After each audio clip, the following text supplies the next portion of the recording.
La discriminación y la exclusión social son sucesos complejos que atraviesan las personas en diferentes contextos de la sociedad, afectando a comunidades enteras y a individuos en particular. En muchas situaciones la discriminación y la exclusión se presenta a partir de un prejuicio y generalmente este prejuicio consiste en pensar que una persona es inferior o representa una amenaza únicamente por poseer una característica distinta a la de los demás, lo que puede llevar a que se le trate de manera injusta.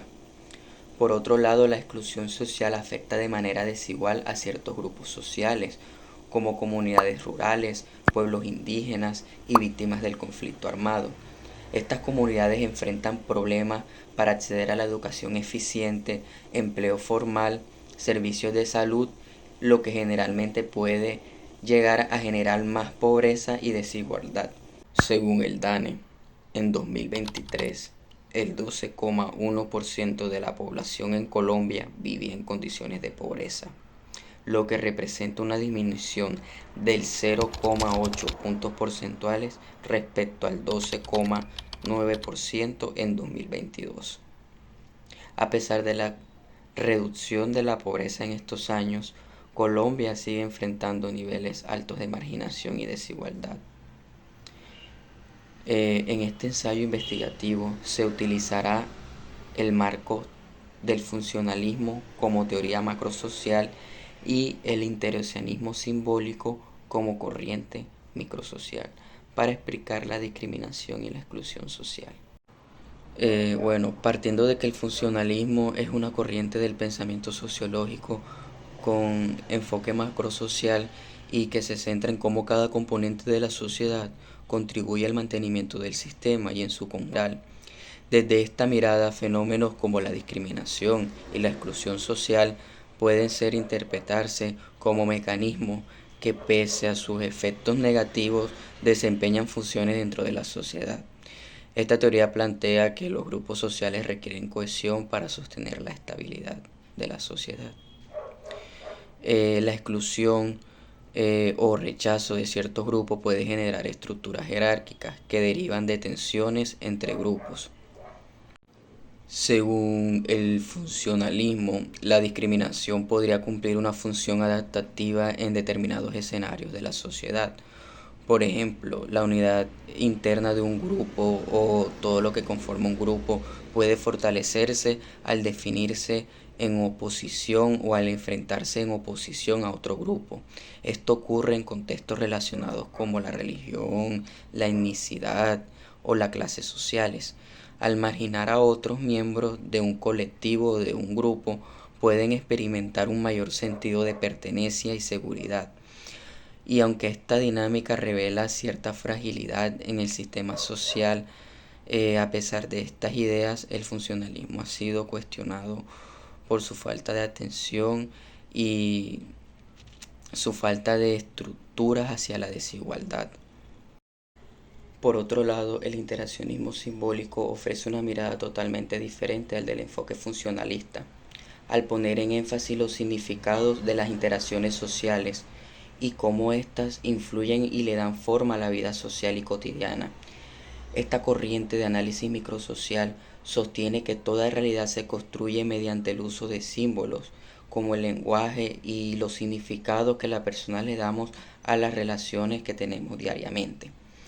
Desde esta mirada, tanto la discriminación como la exclusión social no se limitan simplemente a estructuras institucionales, sino que también surgen de las relaciones interpersonales y cómo las personas se perciben a sí mismas y a los demás.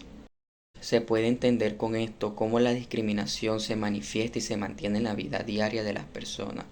Los prejuicios asociados a características como la raza o el sexo se mantienen y se transmiten mediante las interacciones sociales y acaban convirtiéndose en una de las normas implícitas de las comunidades o de la sociedad. Elementos como el lenguaje juegan un papel fundamental al generar etiquetas que se refuerzan la exclusión. Expresiones ofensivas, gestos de desprecios o la indiferencia hacia ciertos grupos contribuyen que la discriminación se vuelva parte del entorno cotidiano. Teóricos contemporáneos como Howard Becker, que desarrolló la teoría del etiquetamiento y analizó cómo ciertas personas o grupos son marginados cuando se les asigna una etiqueta social, como delincuente, desviado, entre otras, generando así procesos de exclusión y discriminación. Pierre Bourdieu también fue otro que analizó cómo la discriminación se produce a través de la educación, el capital cultural y simbólico y las estructuras sociales.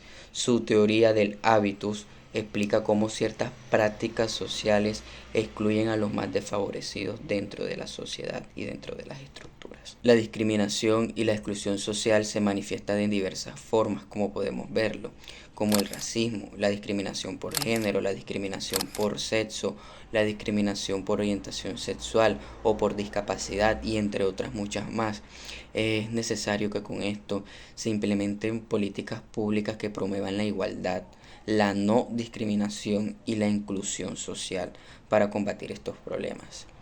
Entonces, finalizando este ensayo y podemos ver el análisis de estos enfoques, el funcionalismo y el interaccionismo simbólico, nos muestra una visión más completa sobre la discriminación y la exclusión social, mientras que el funcionalismo nos permite analizar cómo estas dinámicas pueden ser vistas como parte de las estructuras sociales.